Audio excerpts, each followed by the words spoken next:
Бекболот Бекетов, камчыга саполчу кыргыз элинин мыкты спортчуларынын бири. 8 жылдан бери бокс менен машыгат. Бул аралыкта Россия жана Түштүк Кореяда бир катар беттештерди өткөрүп, жеңиштерди багындырган. Бишкек шаарында болсо РМ спорт клубунда машыгууларын баштады.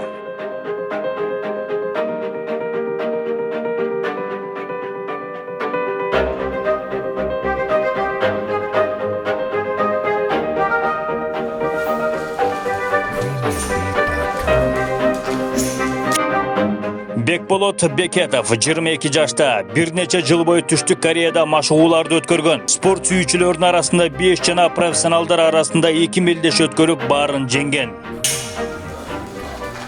Ал эми Түштүк Кореяда өткөн профессионалдардын беттешинде Бекетов атаандашы корей спортчусун нокаутка кетирген. 공격을 받아내고 지금 맞대응을 하고 있습니다. 좋아요.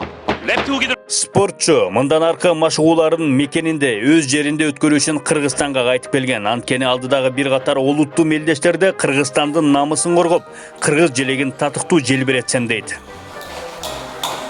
Протест деген бар экен, протесттен мени сдавать этип, мага лицензия берди, барын мен тапшырдым.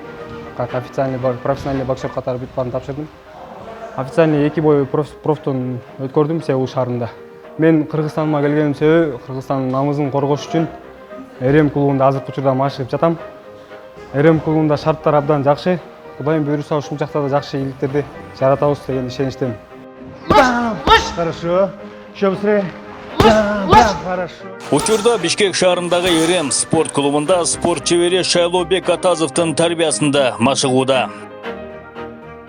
Бекболоттагы кыргыздын бир чыган профессионал мушкер катары намысыбызды көп дүйнөлүк аренада коргойт деп ишенем. Бекболот РМ спорт клубунда өлкөбүздүн чыган, таланттуу спортчулардын катарын толуктап, Кыргызстандын намысын коргоо үчүн тынымсыз эмгектенип жатат. Алдыдагы ири мелдештерде ийгиликтерди каалайбыз.